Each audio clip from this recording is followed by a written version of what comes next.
આજની વાતનું ટાઇટલ છે જેવું વાવો તેવું લણો, જેસી કરણી વેસી ભરણી.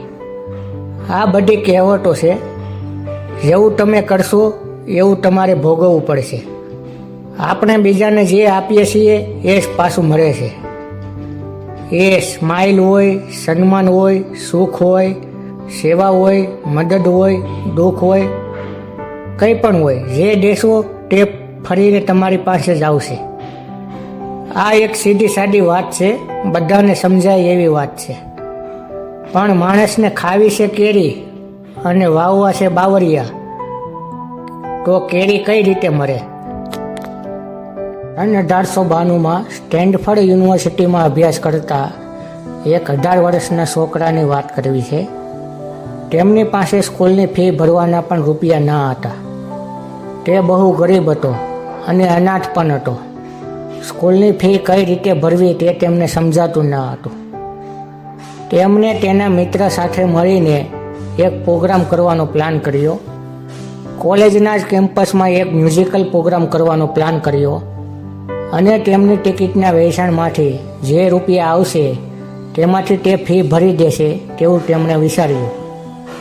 આ માટે તેમણે તે સમયના મહાન પિયાનો વાદકનો સંપર્ક કર્યો. પિયાનો વાદકના મેનેજરે $2000 ગેરંટી માંગી. બંને મિત્રોએ ડીલ કન્ફર્મ કરી. પ્રોગ્રામને સફળ બનાવવા બંને મિત્રો લાગી ગયા. આખરે એ દિવસ આવી ગયો, પરંતુ દુર્ભાગ્યવશ બંને મિત્રો પૂરતી ટિકિટ વેચી ના શક્યા. વેચાણ ટિકિટનું ટોટલ કલેક્શન $100 જ થયું. $400 પિયાનો વાદકને આપવાના પણ બાકી રહ્યા.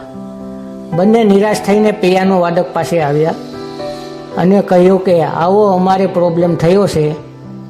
$400નો ચેક આપ્યો અને કહ્યું થોડા સમયમાં તમારા ચેકના રૂપિયા અમે આપી દઈશું. પિયાનો વાદક તેમની સામે જોયું અને તેમને થયું કે જરૂરિયાતમંદ બાળકો છે અને અભ્યાસ પ્રત્યે ઉત્સાહી છે. તેમણે તે રૂપિયા તે બાળકોને પરત આપી દીધા અને $400નો જે ચેક હતો તે પણ ફાડી નાખ્યો અને બાળકોને કહ્યું કે આ રૂપિયામાંથી તમે તમારા પ્રોગ્રામનો ખર્ચ કાઢજો અને ફી ભરજો. બંને મિત્રોએ અંતરમાં બહુ ખુશી થઈ અને રાજી થઈ ગયા અને તેમણે પિયાનો વાદકનો આભાર માન્યો. આ જ પિયાનો વાદક પાછળથી પોલેન્ડ દેશના વડાપ્રધાન બન્યા. ખૂબ જ સારા એવા લીડર અને મહાન લીડર તરીકે પંકાયા. પરંતુ તે સમયે વિશ્વયુદ્ધ શરૂ થયું અને પોલેન્ડ તબાહ થઈ ગયું. પોલેન્ડના 15 લાખ લોકો ભૂખમરાથી પીડાવા લાગ્યા. ખાવા પીવાનું સરકાર પૂરું પાડી શકે તેમ ના હતી. આ સમયે શું કરવું તે વડાપ્રધાનને સમજમાં ન આવતું હતું. ત્યારે તેમણે અમેરિકાની એક કંપની નેશનલ ફૂડ એડમિનિસ્ટ્રેટરનો સંપર્ક કર્યો.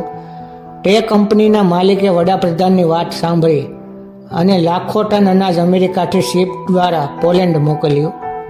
પોલેન્ડનું સંકટ દૂર કર્યું. પોલેન્ડના વડાપ્રધાન તે કંપનીના માલિકનો આભાર માન્યો. ત્યારે પેલા કંપનીના માલિકે આભાર માનવાની ના કહી અને કહ્યું કે તેમણે વર્ષો પહેલાં કોલેજના એક યુવાનની મદદ કરેલી.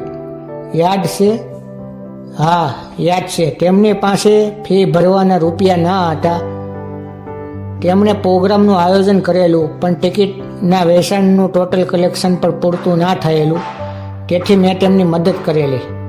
તે કંપનીના માલિકે કહ્યું કે એ મિત્રોમાંથી એક મિત્ર હું છું. હું ઋણ અદા કરી રહ્યો છું.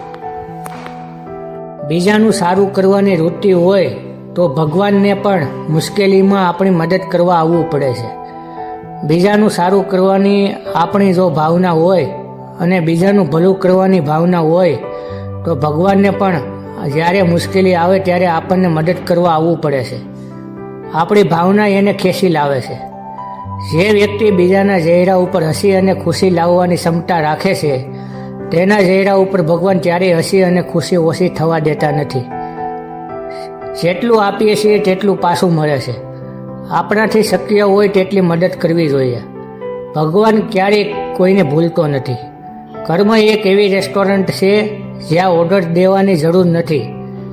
આપણને એ જ મળે છે જે આપણે પકવેલું હોય.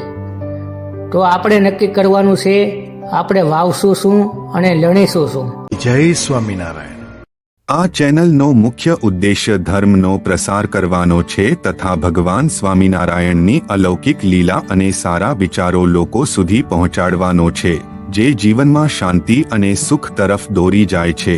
આ ચેનલ પરથી જે પણ ધનરાશિ પ્રાપ્ત થશે તેમનો ઉપયોગ સમાજ સેવા, ગૌસેવા તેમજ લોક ઉપયોગી કાર્યોમાં થશે. ચેનલ સહજાનંદ ગાથા સબસ્ક્રાઇબ કરો, વિડિયો લાઇક કરો અને હા, તમારા મિત્રો સાથે શેર કરો.